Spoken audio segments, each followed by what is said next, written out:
Oke, baik. Assalamualaikum warahmatullahi wabarakatuh. Selamat pagi, salam sejahtera untuk kita semua. Jadi ini untuk materi selanjutnya di mata kuliah sedimentologi ya. Dengan judul materinya ini core analysis ya, atau analisa core.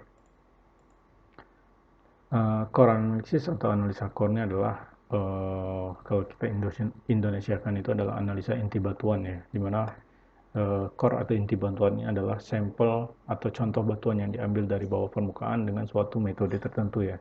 Jadi metodenya memang ada dua ya. Jadi ada yang diambil eh, di bawah lubang sumur ya, atau bottom hole coring. Jadi dia diambil saat proses pemboran dilakukan, dan juga ada yang namanya sidewall coring ya. Jadi dia diambil di sisi dari lubang bor ya. Biasanya dilakukan saat bersamaan dengan proses loggingnya. Nah itu.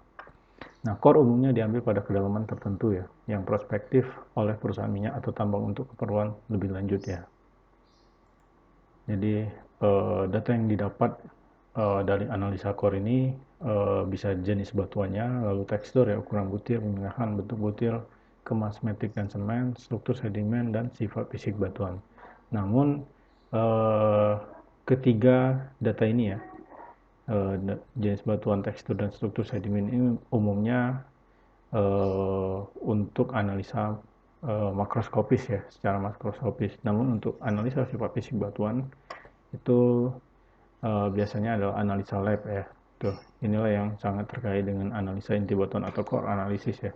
Nah, data-data sifat fisik batuan ini terdiri dari data porositas, permeabilitas, wettabilitas, tekanan kapiler, lalu kompresibilitas batuan, itu ya. Dan juga ini ya, permeabilitas relatif ya.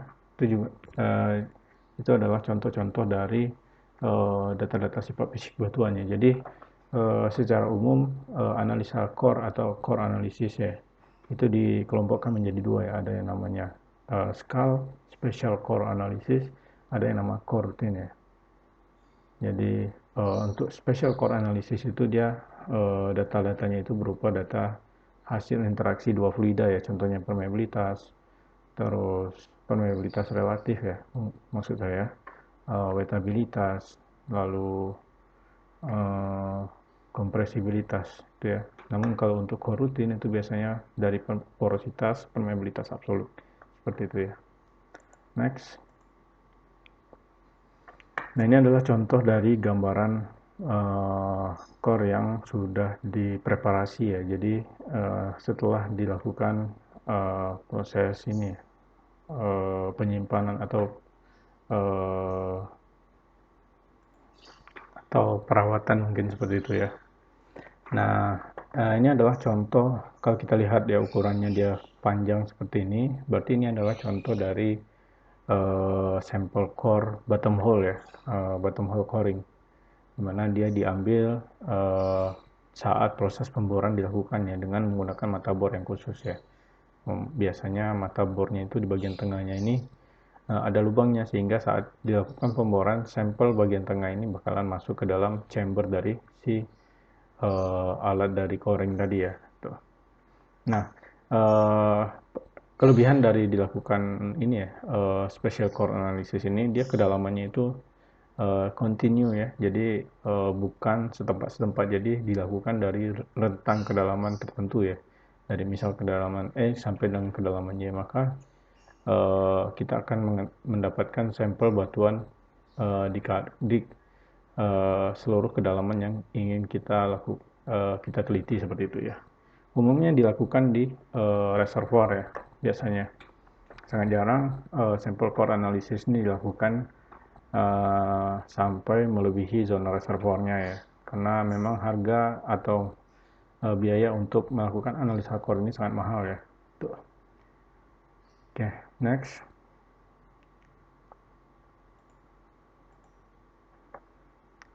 Nah, ini adalah alasan utama dilakukan pengambilan core di lapangan ya. Yang pertama itu data detail tentang reservoir ya. Contohnya itu data fasies, struktur sedimen, lingkungan pengendapan, umur, tipe porositas, dan mineraloginya ya, dan lain-lain. Lalu yang kedua, data petrofisika dan kualitas batuan. Contoh itu adalah porositas, permeabilitas, saturasi, tekanan kapiler, wettabilitas, dan kompresibilitas. Oke, maaf tadi yang penjelasan di awal tadi saturasi kurang ya. Lalu yang ketiga adalah kalibrasi log, ya. Yang keempat, studi fracture dan suture. Gitu ya. Dan juga satu lagi yang nggak kalah pentingnya ya, alasan dilakukan pengambilan core di lapangan itu adalah untuk membuktikan apakah benar di lapisan yang kita analisa mengandung fluida hidrokarbon ya. Jadi sebagai data pembanding dari hasil analisa logging. Ya, dari logging kan kita juga bisa menentukan pada kedalaman tertentu terdapat zona hidrokarbon. Nah, dengan membandingkan dengan data core ini, maka hasilnya itu akan semakin lebih akurat seperti itu ya. Next. Jadi untuk mendapatkan data bawah permukaan itu memang tidak cuman dari data analisa core aja ya, tapi bisa juga mendapatkan dari data wireline logging itu ya. Tapi nggak cuma dua ini aja, sangat banyak ya analisa yang bisa kita lakukan untuk mendapatkan data bawah permukaan ya. Contohnya seismik juga kita bisa mendapatkan data-data bawah permukaan.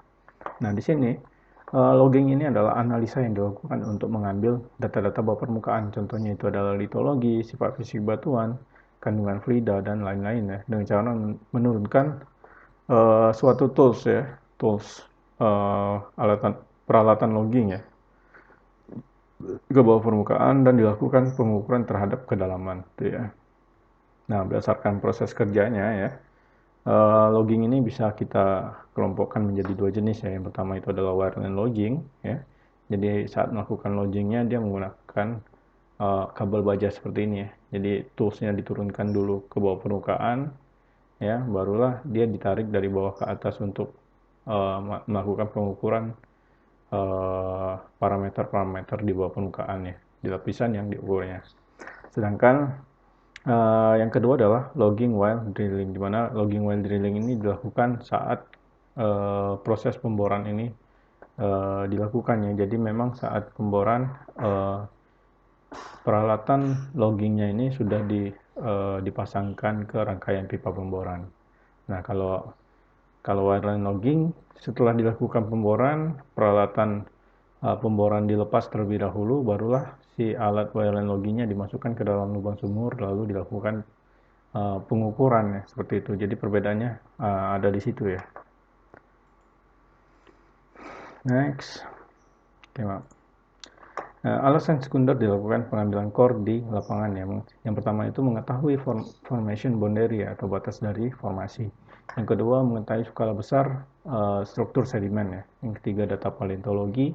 Yang keempat mendapatkan data sampel analisis geokimia ya, yang tidak terkontaminasi. Dan yang kelima pemetaan bawah permukaan zona prospek seperti itu ya. Oke, next. Nah ini jenis core ya, jadi berdasarkan proses pengambilan datanya ya. Analisa core ini dia dikelompokkan menjadi dua ya.